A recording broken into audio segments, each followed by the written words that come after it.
Então vamos começar, me apresentando, né?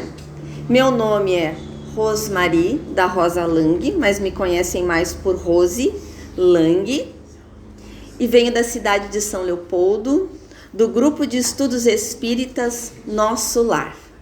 E hoje o tema que eu escolhi para refletirmos nessa tarde abençoada, fria, mas com certeza quando todos entramos aqui, já nos sentimos aquecidos, já vamos sentindo nosso coraçãozinho se acalmar, tranquilizar. Vamos mentalizando o nosso anjo de guarda, pedindo para ele que nos ilumine, que possam me inspirar na fala, que possa ser amorosa e que todos possam receber aquilo que veio buscar, na certeza que o Pai nos dá aquilo que nós precisamos e aquilo que nós necessitamos. Hoje o título da minha exposição, ela é um pouquinho longa, mas eu sei que é de muita importância. Amar também é saber deixar partir. A morte não é o fim. Depois eu explico por que eu escolhi esse tema no decorrer da nossa conversa, da nossa exposição. Vamos começar primeiro pelo fim do tema, a morte não é o fim. Vamos entender de uma maneira muito simples, tá? O que eu vou falar aqui, quem quiser aprofundar, busquem a casa para os estudos. Morte e desencarnação, porque vocês provavelmente ouvem os espíritas dizendo, fulano desencarnou, cicrano desencarnou, não é assim? E aí a gente passou a usar, em vez de morte, desencarne. Vamos ver a diferença de morte e desencarne. Na psicografia do Divaldo Franco, conhecido médio baiano que já retornou à pátria espiritual há pouco tempo, Manuel Filomeno de Miranda, espírito, nos traz essa diferença. Ele diz assim: a morte é o fenômeno biológico, término natural da etapa física que dá início a novo estado de transformação molecular. A morte é do corpo físico e essa é natural. Todos nós, quando viemos para a Terra, o que nós temos de certo, que nós sabemos, é que um dia nós vamos retornar ao plano espiritual e este corpo aqui biológico, ele vai morrer e os elementos da destruição desse corpo vão se integrar à natureza. Então a morte é do corpo físico, entendido? Vamos ver o que é desencarnação que os espíritas falam. A desencarnação real ocorre depois do processo da morte orgânica, diferindo em tempo e circunstância de indivíduo para indivíduo. Então, primeiro é a morte física, depois é o processo de desencarnação. E o tempo dessa desencarnação vai variar de indivíduo para indivíduo, que nós vamos ver agora. Manuel Filomeno de Miranda está falando o que Kardec nos diz na questão 155 do Livro dos Espíritos, no comentário que ele, Kardec, faz. Ele diz assim, durante a vida, o espírito se acha preso ao corpo pelo seu envoltório semimaterial ou perispírito. Ele está acrescentando aqui, o perispírito. Esse envoltório semimaterial. O que é perispírito? De uma maneira bem simplesinha para a gente entender. Peri quer dizer em torno do espírito. É a roupagem do espírito. Sabe quando alguém, um médium que tem evidência, diz assim, eu vi um espírito? Ele está dizendo que viu o corpo espiritual do espírito. O espírito é aquilo que a gente sente, que a gente é a nossa essência. E o perispírito é a roupagem do espírito. Em Kardec, na Gênese, outra obra, eu gosto de citar para vocês verem quantas obras tem a doutrina espírita e quanto conteúdo a gente tem para aprender. Quanto conteúdo a gente pode buscar. E esta casa oferece. O perispírito, que possui certas propriedades da matéria, se une molécula a molécula ao corpo em formação. Quando morre o corpo físico, a gente volta para o mundo espiritual, é o perispírito, é a roupagem que se apresenta para o espírito. Quando a gente volta aqui para a Terra, de uma maneira bem simples, é a forma do bolo, que vai dar forma para este corpo físico aqui. Quando a gente vem, esse processo de reencarnar, tá? A gente é ligado molécula a molécula ao corpo físico. Perispírito e o espírito, que é o que a gente pensa que a gente é, vai se ligar molécula a molécula. Então, está ali ligado. Vai se ligar e vai, à medida que nós vamos crescendo ali no ventre da mãe, ele vai se completando até a gente nascer. Nos diz a doutrina espírita que em torno de até os 7 anos, aí completa-se essa reencarnação. E desencarnar, aí nos diz Kardec, lá na Gênesis capítulo 11 e 18. O perispírito se desprende molécula a molécula conforme se unira e ao espírito é restituída a liberdade. Assim, não é a partida do espírito que causa a morte do corpo. A morte é que determina a partida do espírito. Então, é a mesma coisa. Quando a gente vai desencarnar, primeiro é a morte física, né? A gente vai se desligar molécula a molécula. E o tempo vai variar. Como é que eu vivi aqui na Terra? Como é que o meu apego às coisas, à minha roupa, à minha casa, ao trabalho, aos familiares? Quanto mais eu for apegado ao mundo material, demora um pouquinho mais. Quanto eu mais me espiritualizar, procurar me modificar, trabalhar no bem, fortalecer a minha fé, mais rápido vai ser esse desprendimento do corpo físico.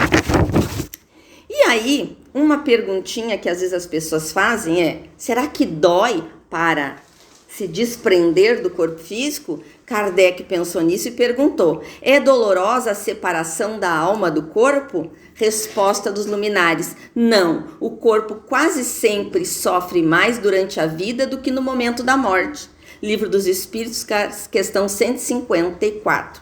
Então, a gente sofre mais durante as doenças físicas, as dores físicas, até aquela que antecede a morte. Mas o desprendimento não é doloroso.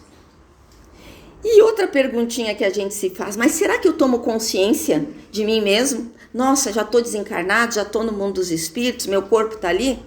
Kardec também pergunta: a alma tem consciência de si mesma imediatamente depois de deixar o corpo?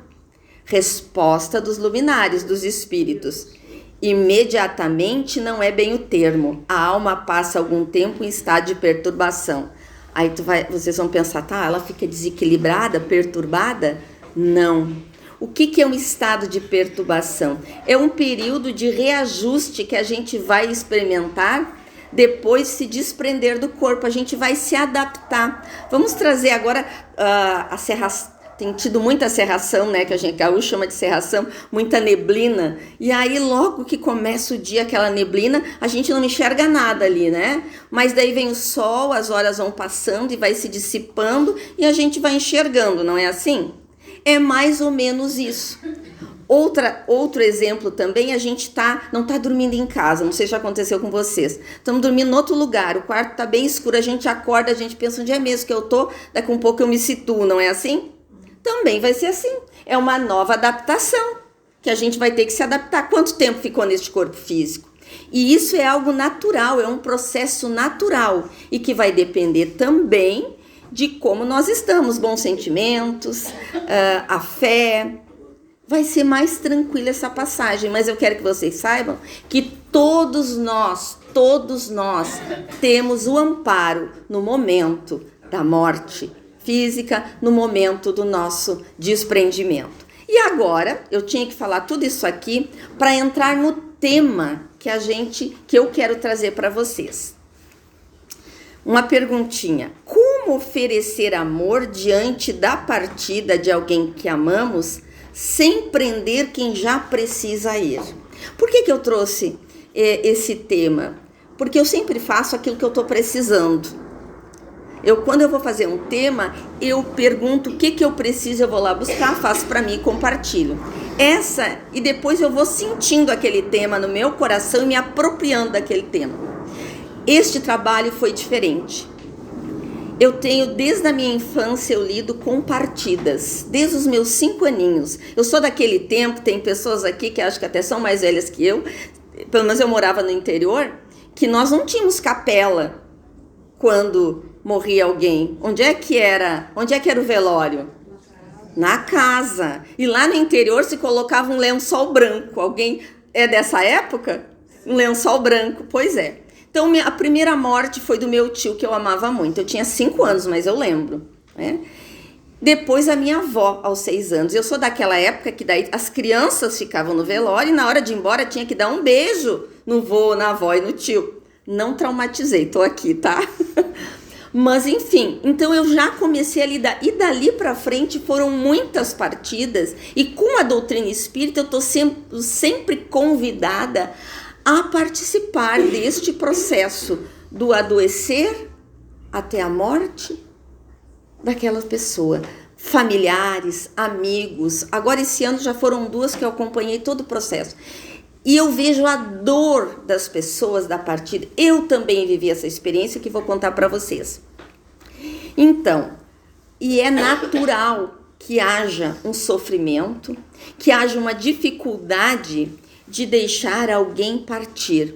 Porque a partida é algo que toca profundamente as camadas mais profundas do nosso ser. Aquela pessoa que faz parte de uma vida toda conosco, divide a vida conosco, seja um filho, marido, companheiro, companheira, irmão, pais, enfim, quem amamos retornar. Então é perfeitamente normal que nos sintamos assim. Mas será que sem querer a gente não acaba prolongando o caminho daquele que já precisa partir? E por favor, quem sentiu isso na partida do seu ente querido, não se culpe. Por favor, isso aqui é só para a gente refletir e a partir de agora, a partir de hoje, de amanhã, quando acontecer, a gente possa refletir sobre isso. É isso que eu quero trazer para vocês. E eu vou contar uma história que está no livro Obreiros da Vida Eterna, do nosso Chico Xavier, que conta a história de Dimas, trabalhador espírita dedicado à doutrina espírita, que estava passando por uma doença prolongada. E aí estava no momento dele partir.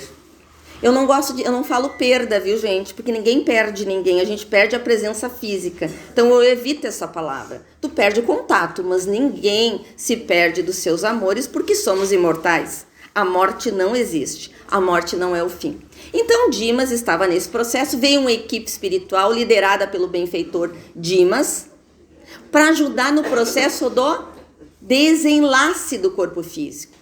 Mas o Dimas estava tendo dificuldade porque a esposa dele, com conhecimento da doutrina, também uma pessoa muito boa, cuidando com toda a dedicação, segurava ele, uma resistência emocional que criava laços magnéticos que dificultava o desprendimento. E aqui não tem nenhum julgamento a esposa dele. Aí o benfeitor Jerônimo diz assim para a equipe espiritual. Então Jerônimo apontou a bondoso e explicou: nossa pobre amiga é o primeiro empecilho a remover. Improvisemos temporária melhora para o agonizante, a fim de sossegar-lhe a mente aflita. Somente depois de semelhante medida conseguiremos retirá-lo sem maior impedimento. Vocês já ouviram falar da melhora da morte? Dá aquela melhorada, relaxa, vamos para casa, tomar um banho, descansar, e a espiritualidade promove o desenlace. E assim foi feito. O ambiente foi tranquilo, ele no tempo dele passou por todo o processo da perturbação até ele se adaptar, e ele foi acolhido por quem? Pela mãezinha dele, que já estava na dimensão espiritual, que o acolheu e o orientou. E isso é natural, os nossos sofrimentos, quando ficamos aqui. E Emmanuel, também na psicografia do Chico Xavier, no livro Na Era do Espírito, o texto Mortos Amados, ele diz assim: compreendemos sim neste outro lado da vida, na dimensão espiritual, né? O suplício dos que vagueiam entre as paredes do lar ou se imobilizam no espaço exíguo de um túmulo indagando por quê. Então ele diz que eles compreendem do outro lado da vida, como espíritos na dimensão espiritual. O nosso sofrimento, o lar fica vazio, não tem mais com quem trocar, não tem o abraço. as roupas estão ali, os objetos, é uma lembrança muito forte. E ele diz que entende também, ele diz aqui, aqueles que vão para o túmulo chorar a partida. Aí eu tenho uma história verídica para contar para você sobre isso. Uma amiga minha, há muitos anos, o filhinho, eu vou resumir, bem resumidinho, tá? Essa história está no livro do Chico, ela é minha amiga pessoal de São Leopoldo. E o filhinho, com 4 anos, uma doença fulminante, da tarde para a noite, ele morreu. E ela entrou em desespero. Aí uma amiga sugeriu para ela que ela fosse até o Chico Xavier. Chico Xavier já era vivo, foi antes do ano 2000, já era vivo. E ela foi até lá. E ela recebeu uma mensagem do filhinho que disse apelido, né, o nome do vô, o apelido do vô. Falava das tias que estavam ajudando, ela não conhecia, falou com o pai, eram tias avós do pai que estava acolhendo ele. E olha o que ele diz: mamãe, aonde eu estou indo, tu não, eu não estou, mãezinha. Fui na nossa casa e tu não estavas lá. Volta para casa, mamãe. Ela ia toda a tarde levar os brinquedinhos dele no cemitério. E ele disse: mamãe, volta para casa. Ela voltou, teve o coração consolado. O Chico explicou o porquê da partida dele tão cedo. Não vou expor aqui, né? É dela, particular, ela contou para mim. Essa parte outra que eu estou contando está no livro. E ela depois teve um filho e hoje é avó, né? Então a bondade divina permitiu esse encontro. E agora eu vou contar uma experiência minha, pessoal. Em 2011, minha mãe, após uns 4 meses, hospitalizada, teve uma parada cardíaca. Eu acreditava ainda que ela tinha mais tempo, aos 68 anos. Eis que o hospital me liga e diz isso, que ela tinha sofrido. E eu entrei em choque com todo conhecimento. Né? Hoje, 14 anos depois, já estou mais madura, mesmo com conhecimento da doutrina espírita. Hoje eu já estou mais madura com a minha compreensão. Mas naquele momento eu senti assim. E aí eu liguei para um amigo muito querido, que é meu médico, é espírita, e ele diz essa frase para mim que eu nunca anotei em lugar nenhum, ela ficou gravada no meu coração. Rosmari, igual mãe, né? A minha mãe me chamava assim, dizia o meu nome inteirinho quando eu estava aprontando alguma em criança, né? E ele diz: Rosmari, não tenha pena da tua dor, tenha compaixão da tua mãe. Ele me fez centrar. Naquele momento eu me centrei e entendi. O que ele quis dizer com isso? Rosmari, não tenha pena da tua dor, tu tá com pena de ti. Como é que tu vai ficar sem a tua mãe? Como é que tu vai viver sem ela? Tantos e tantos anos desde o ventre com ela. Não seja egoísta. Agora é um momento delicado da partida dela. Tenha compaixão da tua mãe. E aí eu comecei a ter compaixão da minha mãe, até que um mês depois ela voltou para casa. Minha filha com muita dificuldade de liberar, até que ela conseguiu, eu respeitei o tempo dela, e ela conseguiu, 1 hora depois que ela fez isso, nos chamaram que a minha mãe tinha falecido. E no velório da minha mãe, no outro dia, às 3 da tarde, quando eu fiz uma prece, sabe quando chegam as visitas, os primos que não se visitam e que se encontram no velório como se fosse uma festa, né? Sem julgamento, mas muitos anos sem se encontrar esse encontro, e aquilo me incomodou. Peguei o Evangelho segundo o Espiritismo, abri, fiz uma prece de todo o meu coração, liberando a minha mãe. Uma semana depois, uma amiga, que não era da casa que eu trabalhava, me liga e disse assim, ela tem evidência.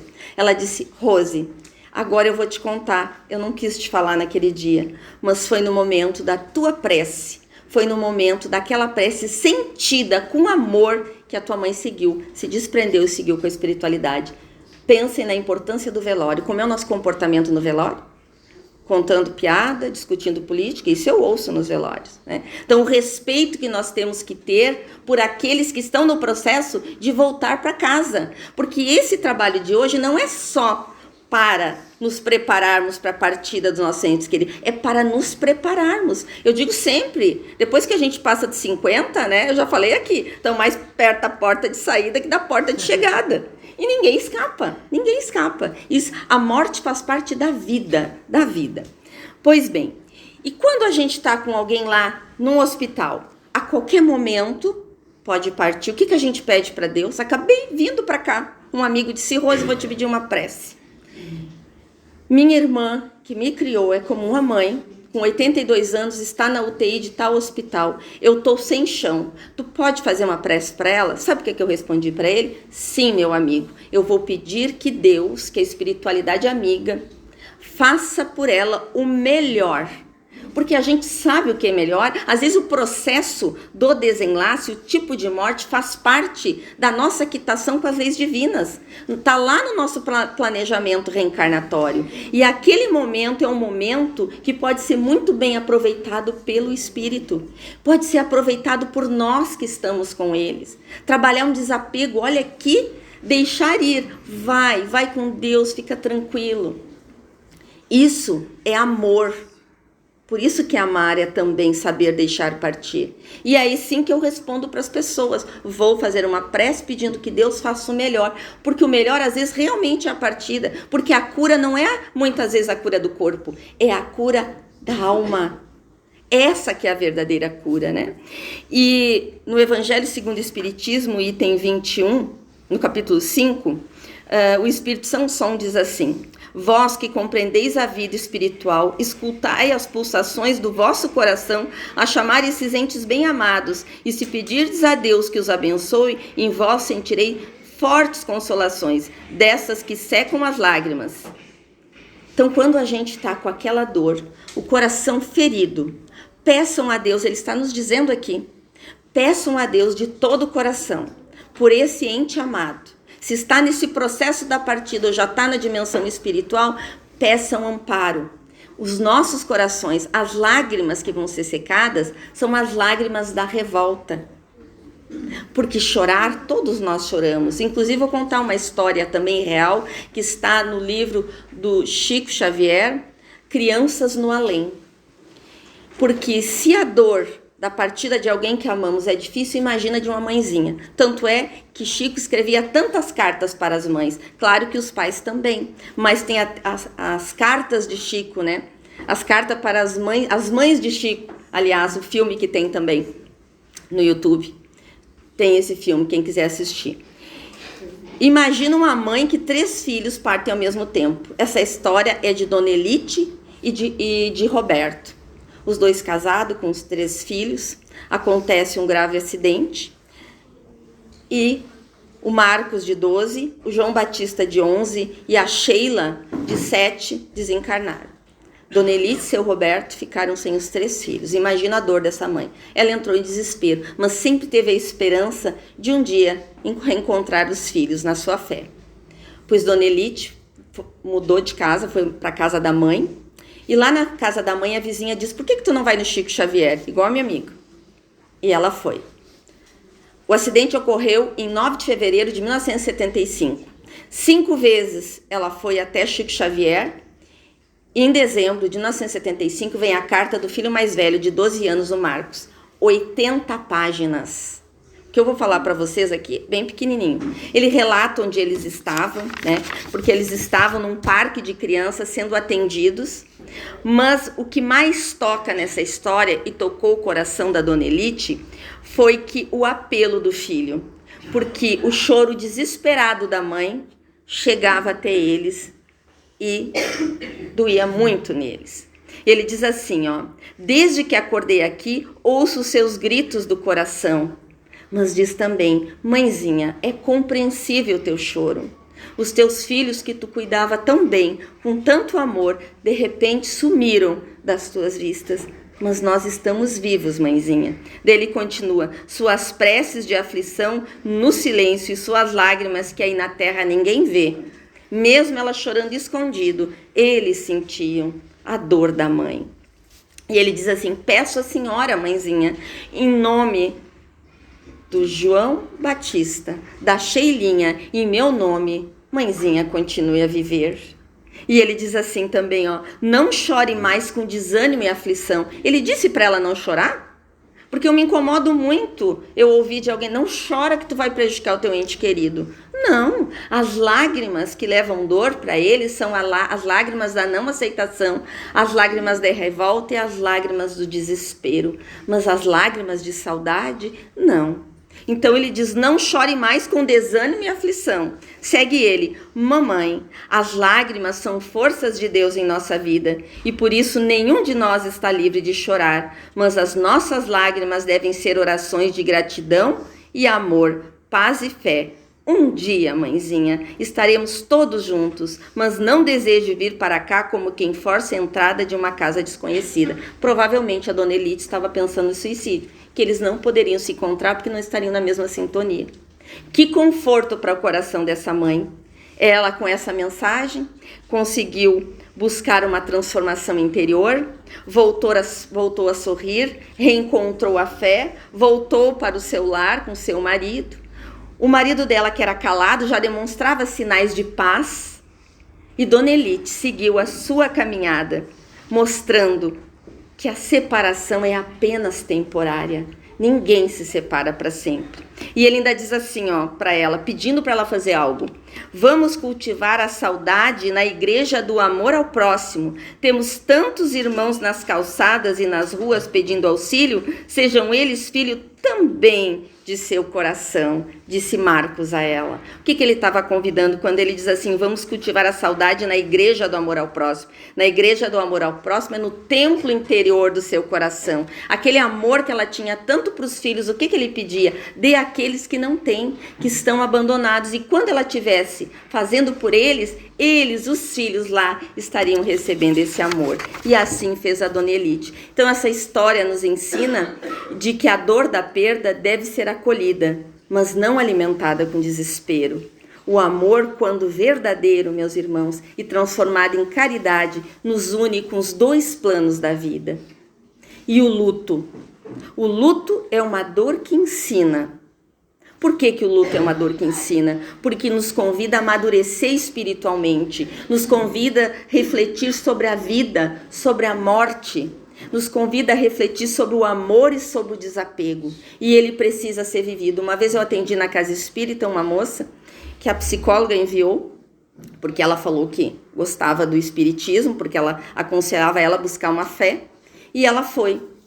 E ela me relatou várias coisas. O que eu percebi? Há 4 anos o pai tinha partido e ela não viveu o luto. E aí veio a culpa que ela não viveu e potencializou. Né? Mesmo com psiquiatra, com psicóloga, ela não estava dando conta. Graças a Deus superou, porque a gente precisa buscar as ajudas. Né? Falando de luto, eu vou trazer aqui para vocês fases de luto. Que quem trouxe foi a Elisabeth Kübler-Ross, uma médica suíça que morreu em 2004. Ela estudou sobre a morte e o morrer. Ela tem um livro que é chamado exatamente A Morte e o Morrer. E ela acompanhou pacientes em estágios terminais. E ela traz fases, mas ela diz que essas fases não quer dizer que todos vão viver essa fase. Mas algumas fases, outros todas as fases. O que a gente não pode é ficar parado muito tempo em uma das fases, porque ela se torna daí um luto patológico, adoecido. Ela fala na primeira fase que é a negação. Aí a pessoa diz assim, isso não pode estar acontecendo comigo, eu não acredito. Elizabeth diz que é uma reação natural ao choque da perda. A pessoa evita a realidade porque não consegue lidar com a dor. E o que a doutrina espírita fala sobre isso? A fé na imortalidade da alma suaviza o impacto da separação. O espírito continua vivo e amparado. Quando a gente tem esse conhecimento que ninguém morre, que todos nós estaremos vivos fora do corpo físico e que vamos reencontrar, isso suaviza. Não quer dizer que a gente não vai ter o impacto da perda, mas vai suavizar para não entrarmos em desespero. A raiva, por que comigo? Ou por que com ele, com meu ente querido? Acontece muitas vezes, diz Elizabeth, uma revolta contra os médicos, contra Deus, contra a vida. Erros médicos existem? Existem. Mas quantas pessoas sobrevivem aos erros médicos? E outros não sobrevivem. Né? Claro que tem as leis humanas que precisam ser cumpridas, mas nos revoltamos com Deus porque achamos que Ele não nos ouviu. O que nos diz a doutrina espírita sobre isso? Conhecer as leis de Deus e o propósito da reencarnação traz serenidade. Deus é justiça e amor. Deus nos dá a reencarnação como recomeço, para nós escrevermos uma outra história. Mas chega o momento de voltar para casa. A reencarnação é a bondade divina. Isso nós sabemos, e a doutrina espírita nos traz um Deus bom, um Deus justo, um Deus misericordioso. Nós confiamos que tudo tem o tempo. Nós temos o tempo de chegada e temos o tempo de partida. A barganha, isso acontece antes da partida. Daí a gente quer negociar com Deus. Bom, se meu amor, né, meu familiar sobreviver, ou se eu sobreviver, no corpo físico, né? Porque a gente vai sobreviver. Eu vou melhorar, eu vou mudar. Tem pessoas que oferecem coisas, né? Coisas materiais. E ela diz que isso é uma tentativa de negociar com Deus para evitar a perda. O que a doutrina espírita nos diz? A entrega à vontade divina fortalece. O amor verdadeiro respeita a jornada do outro. O amor verdadeiro respeita a jornada do outro. O nosso ente querido está na jornada dele, na caminhada dele de voltar para casa. Eu sempre falo aqui, os nossos filhos, os nossos amores depois de adulto, a gente não tem o que fazer, as escolhas são deles e nós vamos ter que respeitar, assim como nós tivemos as nossas escolhas. O momento da partida também é uma jornada dos nossos amores e vai ser a nossa jornada. Então, que a gente possa respeitar, dando o exemplo para os nossos familiares, para sermos respeitados no momento da nossa volta para casa. E a depressão, a tristeza é normal acontecer, normal. Mas se a pessoa fica muito tempo na depressão, ela precisa de ajuda médica, ajuda psiquiátrica, psicológica e sempre o amparo espiritual. Sempre que nos fortalece e nos ampare. A aceitação, daí já passamos por todas as fases. Aí é paz, resignação e compreensão, diz Elizabeth. Entendimento de que a morte é parte da vida, não é conformismo, mas entrega. Hoje eu ouvi o Gilberto Gil falando que, vocês sabem, né, da Preta Gil, foi amplamente divulgado que ela partiu, e ele dizia para ela assim: tá difícil, te entrega, te permita aí, ó, a aceitação desse pai com dor, filha. E hoje eu ouvi ele dizendo assim, que os 2 anos que ela passou adoecida foi uma preparação para ela e para a família. Olha a bondade de Deus aí. Aí há uma aceitação de ambas as partes, né?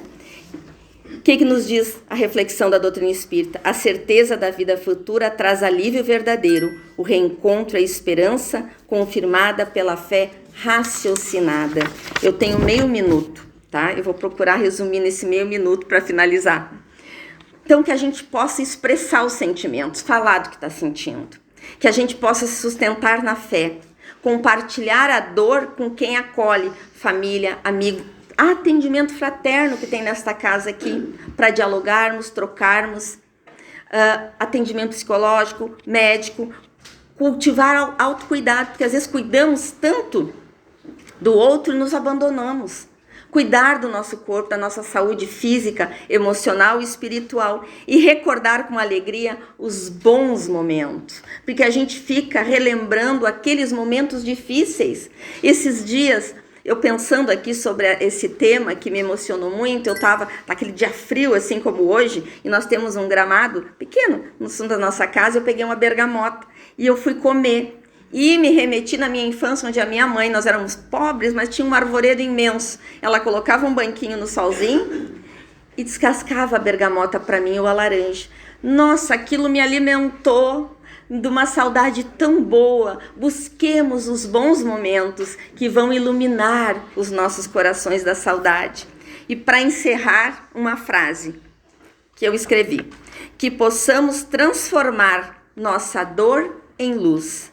Nossa saudade em oração e nosso amor em liberdade, porque amar também é saber deixar partir. Muito obrigada, muita paz para vocês. Muito obrigada, espiritualidade da Bezerra. Muito obrigada, Jesus. Muito obrigada, Deus nosso Pai. Que assim seja.